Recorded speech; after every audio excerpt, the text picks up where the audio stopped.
Welcome to CC, the Classic Car Show. In this episode, we get under the hood of a 1959 Chrysler Royal to find out what you need to do to keep it on the road.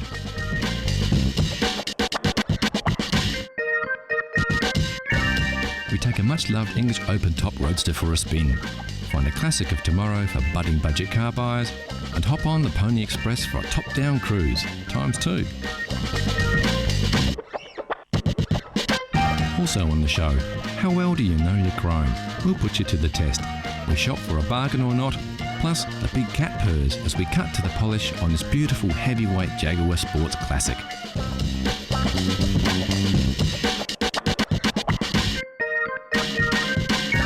So sit back and strap in for another exciting ride on the rambling road that is CC, Classic Cars.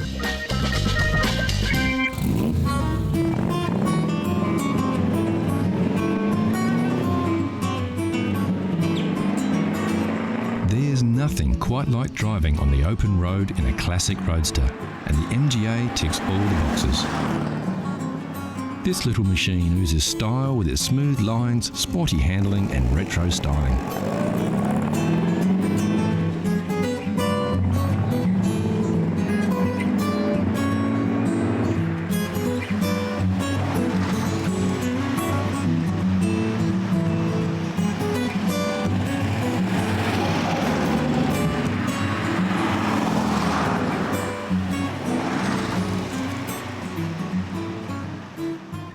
Over 103,000 MGAs were produced by the British Motor Corporation between 1959 and 1962. All but just over 5,000 stayed in England, with the other cars shipped across the globe.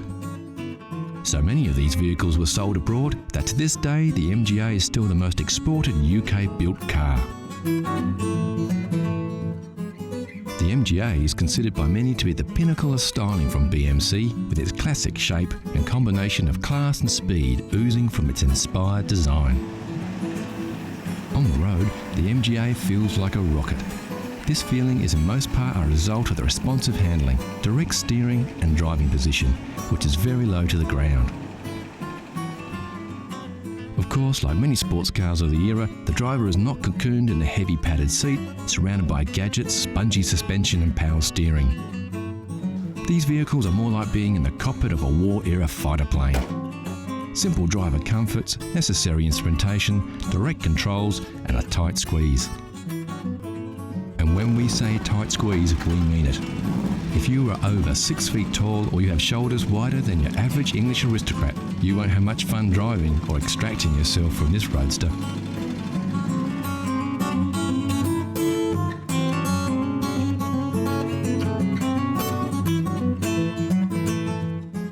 Like many sports cars of the era, a long graceful front end gives the impression there is a whole lot of motor under the hood.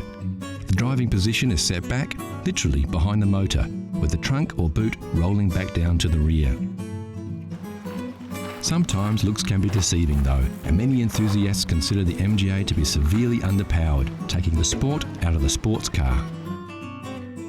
The engine in the original model was a 1500cc pushrod power plant, which produced about 68 horsepower. The same engine used in the Austins, Morrises and Wolseleys of the era. This actual car is one of the few 1600cc models manufactured, which boasts 93 horsepower, much more respectable for a roadster.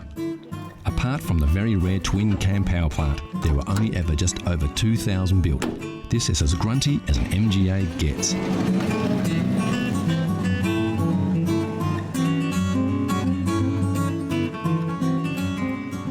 BMC did a little to reduce the weight of the MGA to increase performance. The hood and trunk lids are aluminium to lighten the load, but the car is still very heavy. Surprisingly, the floor of these classics are made of timber. We're not sure a wooden floor fits in with the modern manufacturing processes of the 1960s. What we are sure of though is the MGA owners and lovers don't care. You don't buy an MGA to go fast, you buy an MGA to go and look good while you're doing it. When the MGA was designed, looking good was the #1 concern. And if you're thinking to yourself, where are the door handles? Well, this just makes our point. You see, the MGA has beautiful lines, gentle organic curves, sweeping style. Way too cool for door handles. In their wisdom, MG left them off, instead opting for a unique cable system inside the door frame, keeping the body clean and pristine. Of course, there is one thing that is synonymous with a classic MG: wire wheels. What started out as a construction method turned into a styling accessory. The MGA doesn't boast a lot of chrome, it's simple and understated. The curves do the talking, and the wheels ground the whole package as one of class, style and power.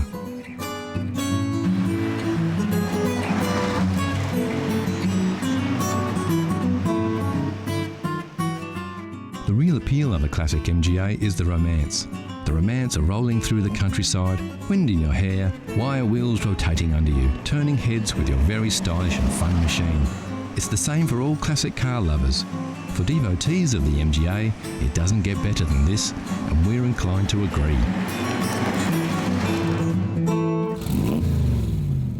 So you've just hit 40.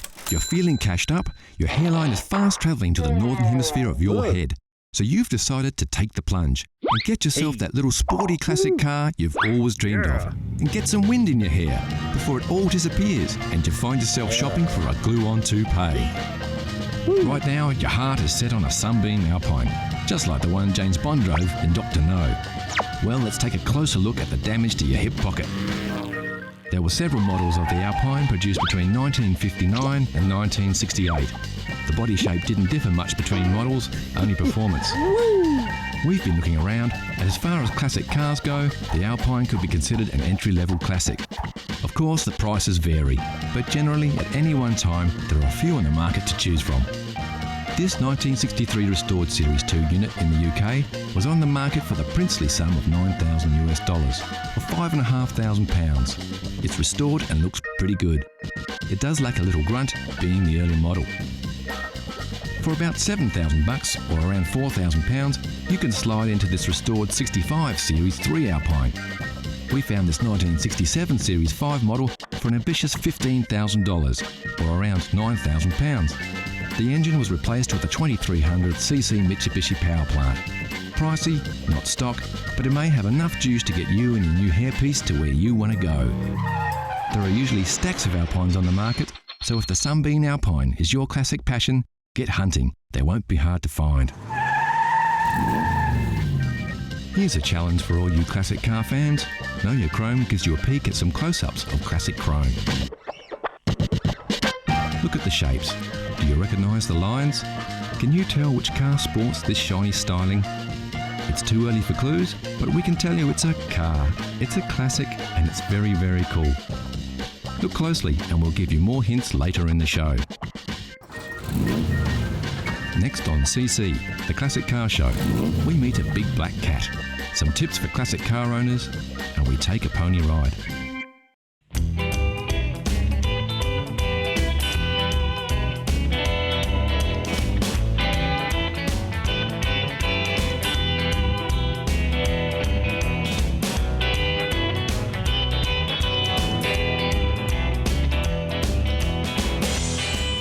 This is a 1959 Chrysler Royal four-door sedan.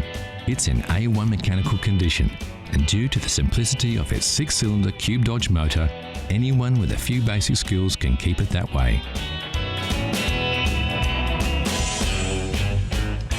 Of course, the best place to start is to take a look under the hood.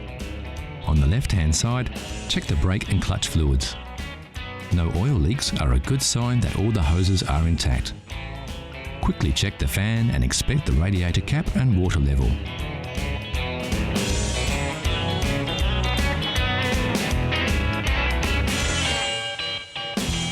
Now take a look from the other side. Check the oil level with the dipstick, then the spark plugs and cables. Inspect the battery terminals to see if they're tight and free from any corrosion. Ensure the top radiator hose is nice and tight and that the fan belt is taut and has no cracks in it. The leads and wires to the distributor cap and starter motor should also be tight. The distributor cap should be clean and high tension leads all in place. Okay, the engine looks good to go, so always fire her up just to make sure she sounds as good as she looks.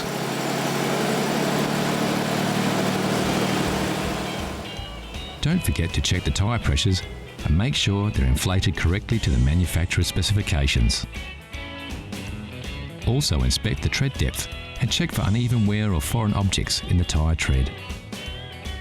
While the car is at the correct height, quickly check for rust under the mudguard here and under the front mudguard.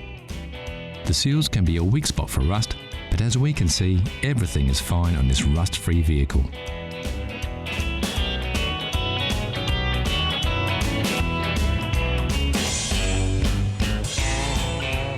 So that's about it. A few simple maintenance checks should keep your Chrysler Royal in great condition for another 50 years. And the best thing of all is that you can roll up your sleeves and do it all yourself. Yep, there's only one thing better than the smell of aging leather, and that's the smell of engine grease on your hands.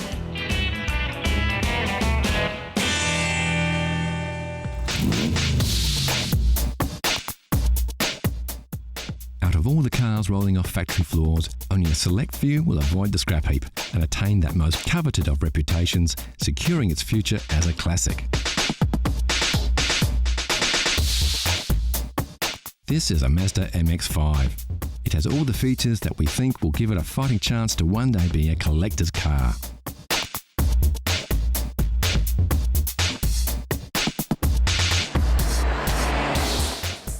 This classic of tomorrow gives you the feeling of the traditional open-top roadster with the modern comforts and technological improvements of today.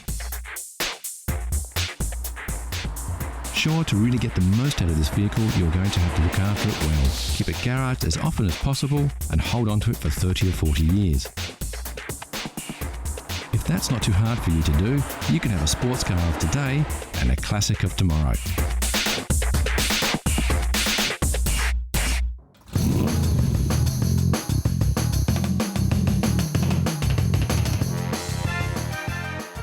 Jaguar has produced a series of elegantly styled and remarkably quick sports cars since the end of World War II, and incredibly, it's a lineage that still continues to this day. The XK series began in 1949 with the XK120, one of the most powerful cars of its day, and reached its peak with the production of the legendary XKE, commonly known as the E-Type Jag. With its combination of good looks, high performance and competitive pricing, the E-Type became the icon of 1960s motoring, and when the car was released in 1961, Enzo Ferrari even called it the most beautiful car ever made.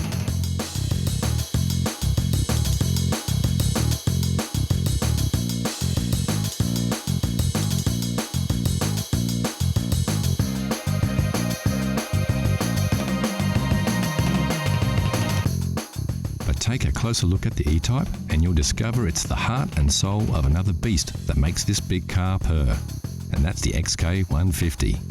Built between 1957 and 1961, just short of 10,000 XK150 Roadsters, fixed head and dropped head coupes were built and sold.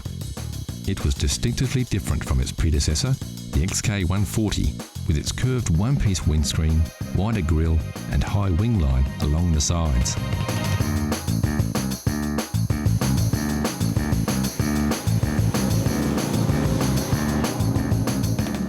Although in production for just 4 years, the 150 legacy lived on under the hood in thousands of E-Types that followed during the next decade. In fact, the Series 1 E-Type was powered by the very same 3.8-litre straight-six XK6 engine that drove the beefed-up XK150S. And boy, what an engine! It pumped out 265 brake horsepower, easily topped 135 miles per hour, and could sprint from 0 to 60 in just 7 seconds.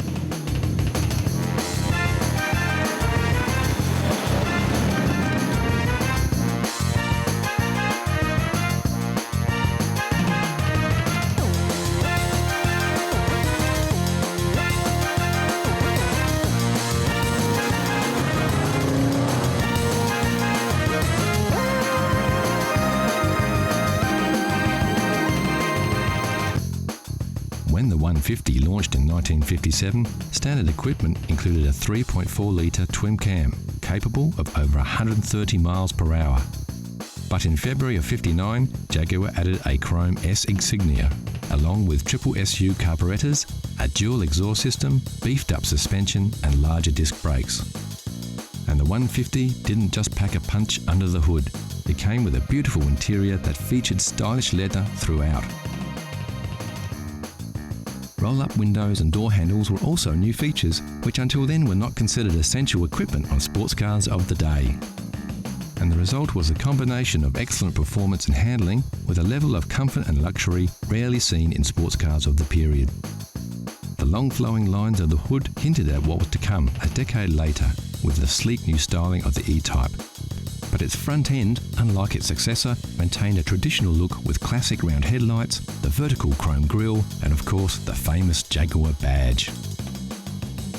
The tail end of this Jaguar is arguably even more beautiful than that of an E-Type with its exceptional chrome detailing. And then there's those familiar twin chrome exhausts that remind us of the raw power hidden beneath this graceful exterior and of the XK heritage.